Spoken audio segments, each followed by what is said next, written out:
उधर मध्य प्रदेश, छत्तीसगढ़ और राजस्थान में कांग्रेस को मिली हार के जख्मों पर तेलंगाना में मिली बड़ी जीत ने थोड़ा मरहम जरूर लगाया। वहां कांग्रेस ने 10 साल से सत्ता में बैठे के चंद्रशेखर राव को हराकर बंपर जीत हासिल की और पहली बार तेलंगाना में सरकार बनाने का रास्ता साफ कर लिया। तेलंगाना की 119 में 66 सीटें जीतकर कांग्रेस ने इतिहास रच दिया। उसे पिछली बार के मुकाबले 47 सीटों का फायदा हुआ। 2014 में तेलंगाना के गठन के बाद वहां 2 चुनाव हो चुके थे और दोनों में के चंद्रशेखर राव की पार्टी बीआरएस को जीत मिली थी। लेकिन इस बार के चुनाव में कांग्रेस ने बाजी पलट दी और जीत की हैट्रिक लगाने की उम्मीद पाले केसीआर के रथ को रोक दिया। कांग्रेस पार्टी ముందుంటుంది అని मानव हक्कुలను पुनरुद्धరించి तेलंगाना में कांग्रेस की इस बम्पर जीत को किसी जादू से कम नहीं माना जा रहा। कर्नाटक के बाद दक्षिण में तेलंगाना की जीत को कांग्रेस के लिए संजीवनी की तरह माना जा रहा है। खासतौर पर यह जीत इसलिए भी अहम है क्योंकि छत्तीसगढ़, मध्य प्रदेश और राजस्थान में कांग्रेस को बीजेपी ने पटकनी दे दी। तेलंगाना की बम्पर जीत ने कांग्रेस के घाव पर कुछ हद तक मरहम लगाने का काम किया, लेकिन चुनाव विश्लेषकों का मानना यह भी है कि तेलंगाना फतह से पड़ोसी राज्य आंध्र प्रदेश में भी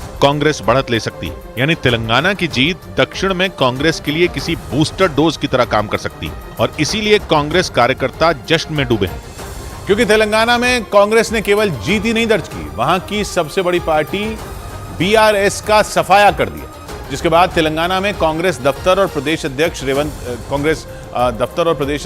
रेवंत रेड्डी के घर के बाहर जुटे कार्यकर्ताओं ने ढोल नगाड़े बजाकर जश्न मनाया और सोनिया गांधी, राहुल गांधी और रेवंत रेड्डी के पोस्टरों को दूध से नहला दिया। इस दौरान कई कांग्रेस कार्यकर्ता झूमते, नाचते और नारेबाजी करते और ढोल बजाते दिखाई दिए।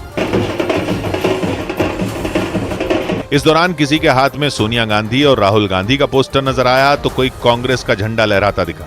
चुनाव के फाइनल नतीजे आने से पहले ही तेलंगाना में कांग्रेस कार्यकर्ताओं ने केसीआर को हराने और सत्ता में आने का जश्न मनाना शुरू कर दिया। हम बहुत खुशी में हैं आज के दिन में। तेलंगाना में पार्टी दफ्तर पर जैसे ही प्रदेश अध्यक्ष और इस बड़ी जीत के हीरो रेवंत रेड्डी पहुंचे, कांग्रेस कार्यकर्ताओं का जोश दुगना हो गया। प्रेस कॉन्फ्रेंस के दौरान कार्यकर्ताओं ने रेवंत रेड्डी के समर्थन में सीएम के नारे लगाए।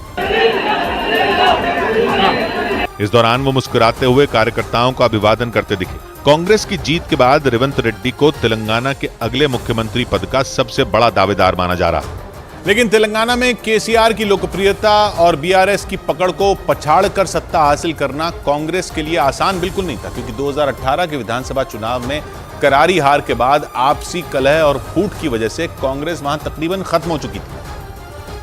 क्योंकि 2018 के विधानसभा चुनाव में कांग्रेस राज्य की 119 सीटों में सिर्फ 19 पर सिमट गई थी। लेकिन राज्य में कांग्रेस के वजूद पर सवाल तब उठने लगे जब जीते हुए 19 में 12 विधायकों ने बीआरएस का दामन थाम लिया था। विधानसभा में कांग्रेस के पास सिर्फ 7 विधायक बच गए थे। पार्टी में अंदरूनी कलह और फूट चरम पर थी। चुनाव विश्लेषकों का कहना है कि 2018 की हार ने तेलंगाना में कांग्रेस को पूरी तरह तोड़कर रख दिया था। कांग्रेस की स्थानीय इकाइयां तकरीबन खत्म हो चुकी थी। लेकिन इसके बाद कांग्रेस ने स्थानीय स्तर पर संगठन में बड़े बदलाव किए और पार्टी की अंदरूनी कलह और फूट को खत्म करने की कोशिश की गई।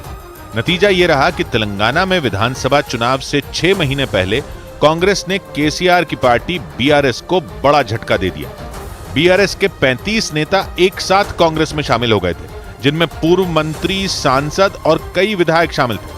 और इसके बाद तेलंगाना की सियासत में तेजी से बदलते समीकरण को साधकर कांग्रेस ने वो कर दिखाया जिसके लिए वो बीते 10 साल से संघर्ष कर रही थी।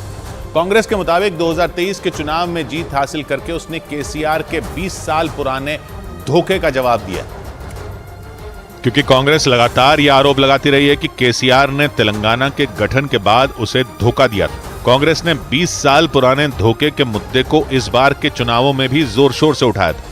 कांग्रेस का आरोप है कि 2014 में राज्य के गठन के बाद कुर्सी के लालच में केसीआर ने अपनी राहें अलग कर ली थी। केसीआर ने 2001 में टीआरएस यानी तेलंगाना राष्ट्र समिति बनाई थी और अलग राज्य की मांग को लेकर राजनीतिक आंदोलन शुरू किया था। लंबे आंदोलन के बाद 3 अक्टूबर 2013 को केंद्र की कांग्रेस सरकार ने तेलंगाना राज्य के गठन पर मोहर लगा दी थी। कांग्रेस के मुताबिक उस वक्त तय हुआ था कि दोनों पार्टियां साथ मिलकर चुनाव लड़ेंगी और सीटों का बंटवारा होगा। लेकिन 2014 के विधानसभा चुनाव से ठीक पहले केसीआर ने अकेले चुनाव लड़ने का फैसला कर लिया, जबकि कांग्रेस को उम्मीद थी कि नए राज्य के गठन का फायदा उसे जरूर मिलेगा। लेकिन ऐसा हुआ नहीं और केसीआर को बम्पर जीत मिल गई थी। लेकिन जो कामयाबी बीते 10 साल में कांग्रेस को नहीं मिली थी, वो इस बार कांग्रेस ने हासिल कर ली। चुनाव विश्लेषक तेलंगाना में कांग्रेस की बम्पर जीत में राहुल गांधी की भारत जोड़ो यात्रा का भी अहम योगदान मान रहे हैं। चुनाव विश्लेषकों के मुताबिक पिछले साल राहुल गांधी की यात्रा ने तेलंगाना में कांग्रेस कार्यकर्ताओं में जान फूंक दी थी और उनकी यात्रा का असर इस बार के चुनाव नतीजों में साफ देखा जा रहा है। कांग्रेस का मानना है कि भारत जोड़ो यात्रा से तेलंगाना में न सिर्फ कांग्रेस कार्यकर्ता एकजुट हुए, बल्कि हार से हताश हो चुकी पार्टी में जान आ गई और 2018 की हार को भुलाकर कांग्रेस के कार्यकर्ता 2023 के विधानसभा चुनाव के लिए जी जान से जुट गए। राहुल गांधी ने तेलंगाना में 12 दिनों तक भारत जोड़ो यात्रा की थी। 23 अक्टूबर 2022 को राहुल गांधी ने कर्नाटक के बाद अपनी यात्रा को तेलंगाना में शुरू किया था और वो 19 विधानसभा और 7 संसदीय क्षेत्रों से होते हुए 375 किलोमीटर की दूरी तय करने के बाद 3 दिसंबर को महाराष्ट्र पहुंचे थे। 12 दिनों की भारत जोड़ो यात्रा के दौरान राहुल गांधी ने तेलंगाना की नब्ज पकड़ने और अपनी बात आम लोगों तक पहुंचाने की कोशिश की थी और विधानसभा चुनाव के नतीजे बता रहे हैं कि वो इसमें कामयाब रहे। और चुनाव विश्लेषकों का मानना है कि तेलंगाना में केसीआर की हार की सबसे बड़ी वजह वो खुद ही है। कहा जाता था कि तेलंगाना में केसीआर का सूरज शायद ही कभी डूबे, लेकिन चुनाव विश्लेषकों के मुताबिक भ्रष्टाचार के आरोप, अहंकार और परिवारवाद के आरोप केसीआर की कुर्सी के लिए काल बन गए और कांग्रेस ने इन्हीं मुद्दों को हथियार बनाकर चुनाव में कमाल कर दिया। तेलंगाना में केसीआर की हार के पीछे चुनाव विश्लेषक 3 बड़ी वजह बता रहे हैं। पहली बड़ी वजह भ्रष्टाचार के आरोप। चुनाव प्रचार के दौरान कांग्रेस और बीजेपी ने केसीआर के खिलाफ कालेश्वरम परियोजना में घोटाले का मुद्दा जोर शोर से उठाया था। इसके अलावा दिल्ली के शराब घोटाले में केसीआर की बेटी के कविता का नाम सामने आने के बाद विरोधी पार्टियों ने इसे मुद्दा बनाया। चुनाव विश्लेषक केसीआर की हार की दूसरी बड़ी वजह परिवारवाद को बता रहे हैं। तेलंगाना की राजनीति में केसीआर परिवार के कई सदस्य दबदबा रखते हैं। कांग्रेस ने आरोप लगाया कि केसीआर ने अपनी बेटी, बेटे, भतीजे, बहन के बेटे और पत्नी की बहन के बेटे तक को मलाईदार विभाग सौंप रखे हैं। कांग्रेस ने चुनाव प्रचार के दौरान आरोप लगाया था कि केसीआर के परिवार के 4 लोग तेलंगाना के 60% बजट पर नियंत्रण रखते हैं। तेलंगाना में केसीआर के अहंकार और सत्ता विरोधी लहर को चुनाव विश्लेषक उनकी हार की तीसरी बड़ी वजह मान रहे हैं। और तेलंगाना में केसीआर की सियासी जमीन को हिलाने वाले रेवंत रेड्डी का नाम मुख्यमंत्री पद की रेस में सबसे आगे बताया जा रहा है। तेलंगाना में रेवंत रेड्डी कांग्रेस का वो चेहरा है जिन्होंने बहुत कम वक्त में कांग्रेस को जमीन से आसमान तक पहुंचा दिया और वहां के चंद्रशेखर राव की 10 साल की सत्ता को उखाड़ फेंका। कांग्रेस की बड़ी जीत के बाद रेवंत रेड्डी के घर के बाहर हजारों कार्यकर्ता जुट गए और उनके समर्थन में नारेबाजी करने लगे।